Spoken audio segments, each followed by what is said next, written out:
रात के 2:30 बजे थे। दिल्ली कैंट का वो पुराना स्टेशन अब वीरान था। टूटे बिखरे बेंच, उखड़ी हुई पटरियां और ऊपर लगी घड़ी जो पिछले 12 सालों से एक ही वक्त पर अटकी थी। रात के 3:47 माया, वीर और आरव चुपचाप स्टेशन की छत की ओर बढ़े जहां घड़ी का मैकेनिज्म था।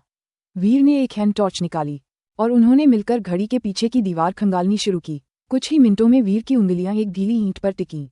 यही है, उसने धीरे से कहा। ईंट निकालते ही एक छोटा लोहे का संदूक बाहर निकला जिस पर एक फीनिक्स अग्नि पक्षी उकेरा गया था। माया ने धीरे से उसे खोला। भीतर एक खत था, हल्के पीले कागज पर हाथ से लिखा हुआ। अगर तुम ये पढ़ रहे हो तो शायद अब बहुत देर हो चुकी है।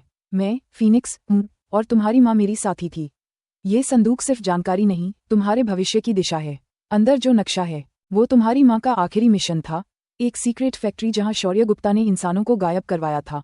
नीचे एक छोटी सी पंक्ति थी, पर अगर संदूक पहले से खुला हुआ मिले तो भाग जाना, तुम्हारा पीछा किया जा रहा है। माया की आंखें खुली की खुली रह गईं। वीर, ये संदूक लॉक टूटा हुआ है।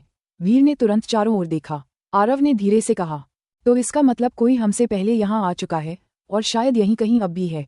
अचानक स्टेशन की खिड़की से एक रोशनी चमकी। किसी ने तस्वीर ली थी। रन, वीर ने चिल्लाया। तीनों तेजी से भागे, पुरानी पटरी के रास्ते से पीछे जंगल की तरफ।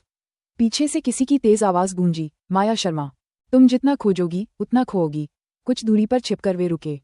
माया की सांसें तेज थीं। ये खेल अब और खतरनाक हो गया है। उसने नक्शा देखा, उस पर लिखा था M13 Rajasthan border, entry from well. Veer ने कहा, अब हमें दिल्ली से बाहर निकलना होगा और वहां जाना होगा जहां से तुम्हारी माँ का सच शुरू हुआ था।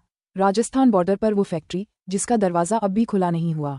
अगर आपको ये कहानी पसंद आई तो इस एपिसोड को लाइक करें और अगर आप इस कहानी का अगला एपिसोड सुनना चाहते हैं तो हमारे चैनल को सब्सक्राइब करें और अगले एपिसोड का अपडेट पाने के लिए बेल आइकन दबाएं।